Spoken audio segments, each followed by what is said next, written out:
जय माता वैष्णो देवी।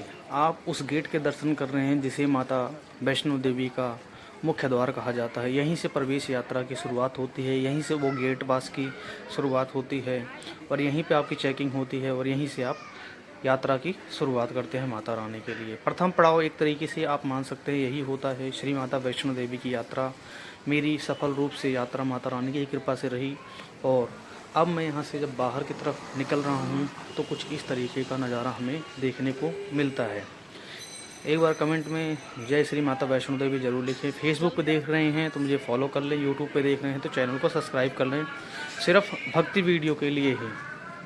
और अब आपको दिखाता हूँ कुछ अलग सी चीज़ें जो मैंने देखी थी और मैं आपको बताया था कि जैसे जैसे मैंने यहाँ पर जो चीज़ें देखी हैं कोशिश करूँगा। जब मैं आया था तो यहाँ भीड़ नहीं थी, लेकिन अभी यहाँ पर बहुत ही ज़्यादा भीड़ आपको देखने को मिल रही है। लाइन लग चुकी है काफ़ी सारे लोगों की और तभी ये मतलब इस तरीके से समझ लो कि ये जो लाइन लगी हुई है और ये लाइन हमेशा लगती नहीं है, लेकिन जब मैं लौट कर आया था तब ये लाइन काफ़ी लंबी भीड़ हुई, क्योंकि जो ये मुख्य गेट है यहाँ पर कुछ काम चल रहा था, इस कारण से यहाँ पर जो है भीड़ लग गई थी और भीड़ लगभग 2 किलोमीटर की लग चुकी थी जहाँ पर ये गेट पास मिलता है। ये देखिए लाइन लगी हुई है पूरी की पूरी माता वैष्णो देवी की यात्रा के लिए जो है शुरुआत करने के लिए। अब मैं यात्रा को पूर्ण करके बाहर की तरफ आया था तो ये देखिए यहाँ पर लिखा हुआ है, क्यारी सी बनी हुई है, जय माता दी की क्यारी लिखी हुई है यहाँ पे। तो हर यहाँ पर वो चीज़ें आपको दिखाई जाती हैं जो माता रानी की कृपा से ही वो चीज़ संभव हो पाती है। यहाँ से जैसे जैसे आप आगे बढ़ोगे यहाँ का पानी इतना इतना शुद्ध पानी मिलता है। आप देखोगे बिल्कुल आपको पहाड़ों का नेचुरल पानी मिलेगा और वो पानी जैसे कि आपको कहीं और मिलेगा ही नहीं, ऐसा पानी यहाँ पर देखने को मिलता है। इस तरीके से मेरी यात्रा की जो है समापन हो रही थी और मैं माता रानी का शुक्रगुजार हूँ कि माता रानी ने मेरी यात्रा को सफल बनाया। आपको एक ख़ास चीज़ दिखाता हूँ अभी, चलिए। यहाँ पर जो है जो ये लाइन लगी हुई है, लाइन के आगे साइड में बढ़ते जाएंगे, अभी आपको लेकर चलता हूँ वहाँ पे।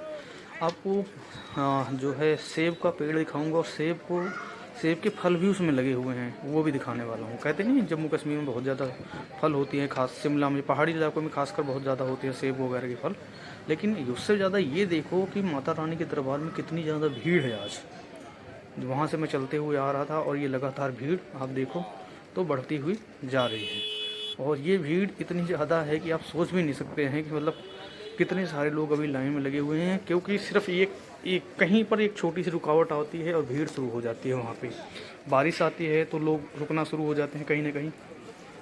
पहाड़ देखिए, ऐसा लगता है आप स्वर्ग में आ चुके हैं और माता रानी का ये दरबार स्वर्ग से कम तो है ही नहीं।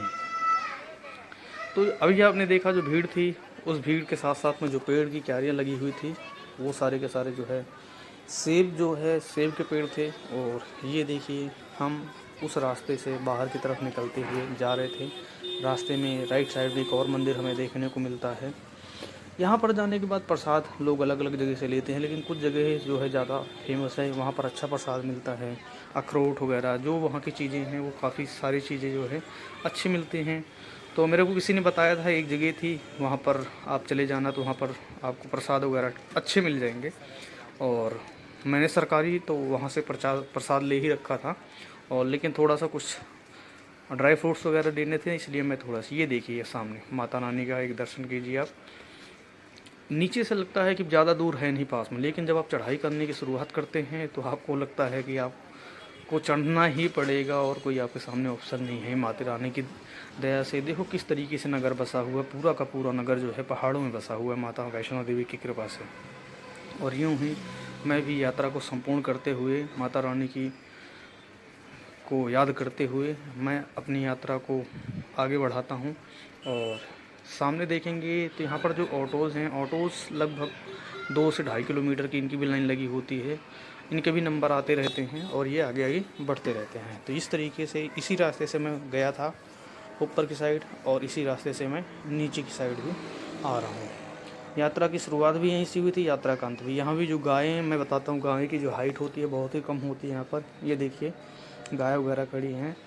अगर आप छोले कुलचे खाते हैं तो यहाँ पर छोले कुलचे बनाने का थोड़ा सा अलग तरीके से यहाँ पर बनता है। आपको ऐसा लगे जैसे आपको बर्गर बना के दे दिया होगा, दे देते हैं यहाँ पे। तो एक तरीके से ये होता है। ये पेड़ मैंने आपको शुरुआती वीडियो में दिखाया था, और अभी जब मैं यात्रा को पूर्ण कर रहा हूँ तब भी ये पेड़ दिखा रहा हूँ।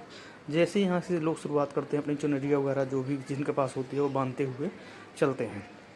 तो इस तरीके से मैं और आगे बढ़ता हुआ पहुँच जाता हूँ कहाँ पे, श्री माता वैष्णो देवी के धाम से बिल्कुल उस जगह पे जहाँ पे कहते हैं, ये देखिए आप इन जगहों को अगर आपको ध्यान से देखोगे तो आपको नज़र आएगा सामने ही ये होटल है, और ये जो जगह दिख रही है ये है कटरा रेलवे स्टेशन। मैं रेलवे स्टेशन पहुंच चुका था माता रानी की कृपा से, और कुछ ही समय बाद मेरी ट्रेन थी यहाँ से। और वीडियो कैसी लगी आप कमेंट करके ज़रूर बताएं। अगर कुछ सुझाव है तो भी आप कमेंट करके बताइए। कोई कहानी है आपके जहन में तो भी कमेंट करके बताइए।